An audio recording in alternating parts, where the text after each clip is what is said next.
अमूमन यह देखा जाता है कि 60 बरस की उम्र आने के बाद लोग रिटायरमेंट ले लेते हैं, लेकिन राजधानी के एक ऐसे शख्स हैं जिन्होंने 60 बरस के बाद एक नई मंजिल की ओर कदम रखा है।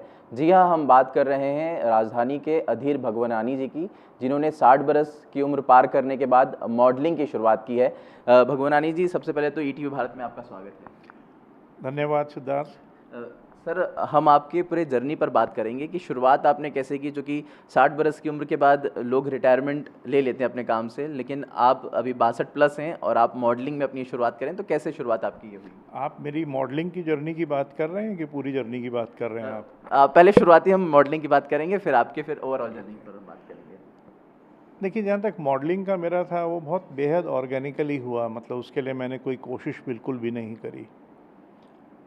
अचानक एक दिन हुआ यूँ कि मेरी पत्नी कहीं गई हुई थी, उन्होंने मुझे फ़ोन किया कि अधीर तुम मुझे पिकअप करने के लिए आ जाओ, मैं वहाँ पे हूँ।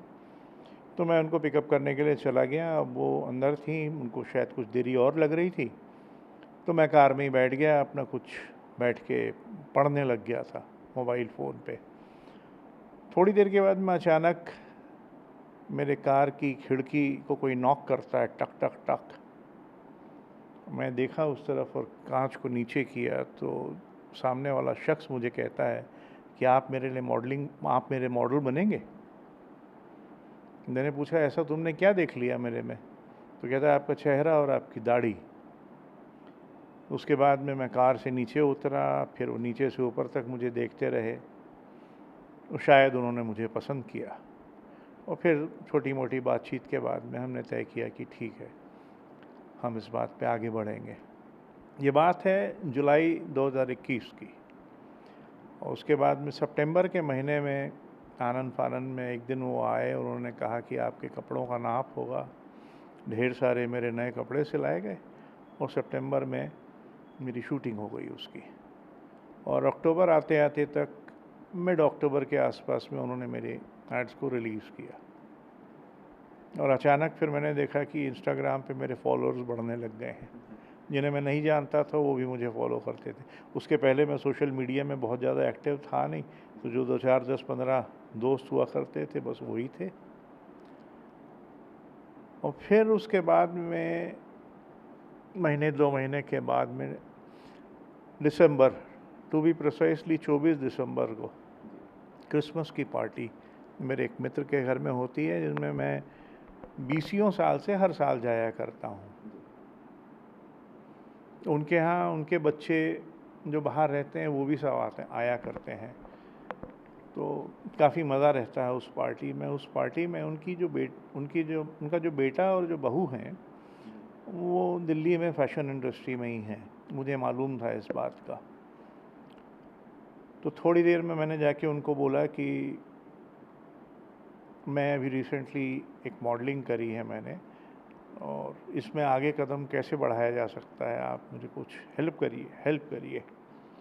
तो उन्होंने कहा कि हम लोग, उनका एक और फ्रेंड भी आया हुआ था साथ में दिल्ली से, वो कह रहे थे कि हम अभी बात कर रहे थे कि अगर ये मॉडलिंग करने लग जाएं तो कितना अच्छा होगा। उनको नहीं मालूम था इसके पहले कि मैंने मॉडलिंग की है। बस फिर उन्होंने कहा कि इमीडिएटली उन्होंने मेरे को इंस्टाग्राम पे फॉलो किया, मेरे पिक्चर्स देखे और 1 डेढ़ महीने के बाद में उन्होंने मुझे वहाँ से बुलवा लिया कि आप आइए, आपका शूट है।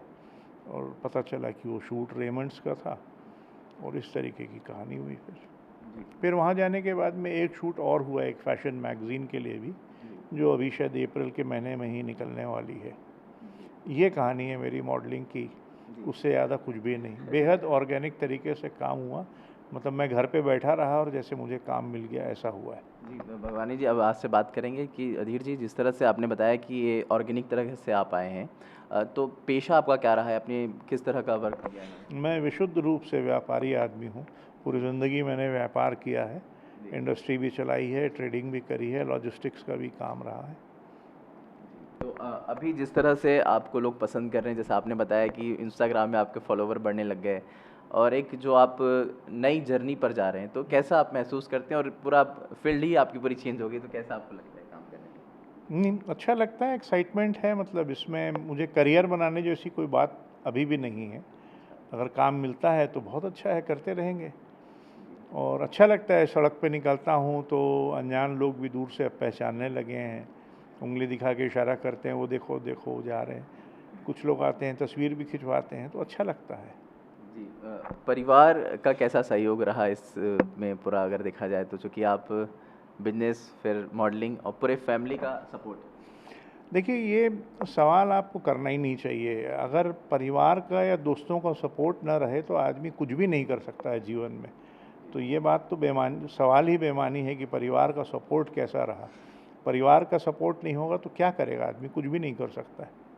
नहीं, अमूमन ये देखा जाता है, मुझे आप बच्चे हों या कुछ कहते हैं कि अब इस उम्र में आप मॉडलिंग करेंगे कई सवाल ये आते होंगे कई लोगों को इस तरह से, तो मैंने इस दृष्टिकोण से कहा कि नहीं, वैसा नहीं है। मेरा बेटा भी फिल्म इंडस्ट्री में है, वो भी एक एक्टर है और वॉइस ओवर आर्टिस्ट भी है, तो उनकी तरफ से ऐसा कुछ नहीं था। वो ज़्यादा एक्साइटेड थे, मुझसे ज़्यादा एक्साइटेड वो थे। जी, तो अभी मॉडलिंग के अलावा और आप कुछ और प्लान कर रहे हैं या फिल्मों की ओर या बॉलीवुड की ओर कदम रखने की? क्योंकि आपने वो कहा कि आपके बेटे भी बॉलीवुड से जुड़े हुए हैं। देख लेंगे, कोई ऑफ़र आएगा तो ज़रूर चले जाएंगे, कहाँ दिक्कत है उसमें भी। जी, एक ये चीज़ मैं जानना चाहूँगा कि जैसे एज आपको भी स्टारडम जैसी चीज़ आ रही होगी जो कि लोग पसंद कर रहे हैं, लोग फ़ोटो खिंचवा रहे हैं, तो वो फीलिंग कैसे रहती है?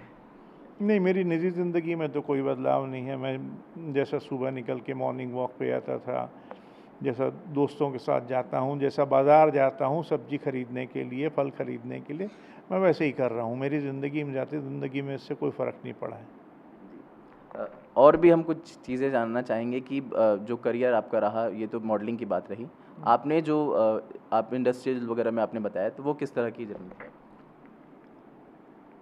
इंडस्ट्री का ऐसा था कि इंडस्ट्री मेरे फादर की इंडस्ट्री थी और मैं उसमें भी ऑर्गेनिकली मैं चला गया था। मतलब वो हम जिस ज़माने में गए थे उस ज़माने में तो हमारे यहाँ चॉइस भी नहीं हुआ करती थी। तो बस स्टील इंडस्ट्री थी, उसमें करीब करीब पूरी ज़िंदगी वहीं काम किया। ये लुक जो है आपका अभी फ़िलहाल जो हम लुक देख रहे हैं, पहले आपका कुछ अलग लुक हुआ करता था, या मैंने चीज़ जहाँ एक दो जगह पढ़ी है कि कोरोना के समय में आपने दाढ़ी मूंछ बढ़ाई थी, फिर उसके बाद ऐसी चीज़ें हुई? हाँ, कोरोना में मेरे बाल, कोविड टाइम्स में जो लॉकडाउन लगा उसमें मेरे बाल लंबे हो गए, वो एक कहानी है। और दाढ़ी मैं हमेशा रखता था, लेकिन लॉकडाउन में हाँ मेरी दाढ़ी काफ़ी लंबी हो गई। अब मेरी लंबी दाढ़ी लोगों को पसंद आ रही है, कुछ को नहीं भी आती है शायद। अधीर जी, इसके अलावा मॉडलिंग के अलावा आपका शौक़ क्या क्या रहा है, इस पर हम जानना चाहेंगे। देखिए, मॉडलिंग शौक़ नहीं था, मॉडलिंग ऑर्गेनिकली हो गई। जहाँ तक रही शौक़ की बात, तो मैं बाइकर हूँ। बाइकर मतलब मोटरसाइकिल बाइकिंग। और हम बाइक लेके दो चार हमारे मित्र हैं, हम लोग पहाड़ों पे चले जाते हैं। अभी हमारा प्लान है कन्याकुमारी से लेके ऊपर लद्दाख तक की मोटरसाइकिल की यात्रा, शायद हम लोग जून के महीने में शुरुआत करेंगे उसकी। और इसके पहले मैंने लाहौल स्पीति की यात्रा करी हुई है मोटरसाइकिल में, पूरा लद्दाख घूमा हुआ है, नॉर्थ ईस्ट पूरा किया हुआ है हमने। बल्कि नॉर्थ ईस्ट में तो हमने बॉर्डर क्रॉस करके म्यांमार भी गए थे। तो ये जर्नी मतलब रायपुर से ही आपने शुरू की, मतलब रायपुर से ही आप लोग निकलते हैं या कहीं एक प्रॉपर? नहीं, रायपुर नहीं, हम पहाड़ों पे पहुंच के वहां से अपनी मोटरसाइकिल यात्रा कर। हाँ, कुछ बातचीत चल रही है कुछ कंपनियों से, फाइनलाइज होएगा तो मैं आपको बिल्कुल खबर कर दूंगा उसके बारे में। बातचीत ज़रूर चल रही है। तो ये थे अधीर जी, जिन्होंने जो ऑर्गेनिकली तरह से एक मॉडल के रूप में आज रायपुर में प्रसिद्ध हो चुके हैं, बड़े बड़े ब्रांड के लिए शूटिंग कर रहे हैं। और जिस तरह से ये जो कहावत है कि किसी भी काम को किसी भी कार्य को करने के लिए कोई उम्र नहीं होती, तो इसका एक जीता जागता उदाहरण अधीर जी हैं। और जिस तरह से आज इन्हें जो प्रसिद्धि मिल रही है, एक नई जो शुरुआत है, इसके लिए हम इन्हें कॉन्ग्रेचुलेशन भी करेंगे और उम्मीद करेंगे कि आगे ये और भी मुकाम हासिल करें। कैमरा पर्सन मिथिलेश साहू के साथ सिद्धार्थ श्रीवासन, ETV भारत, रायपुर।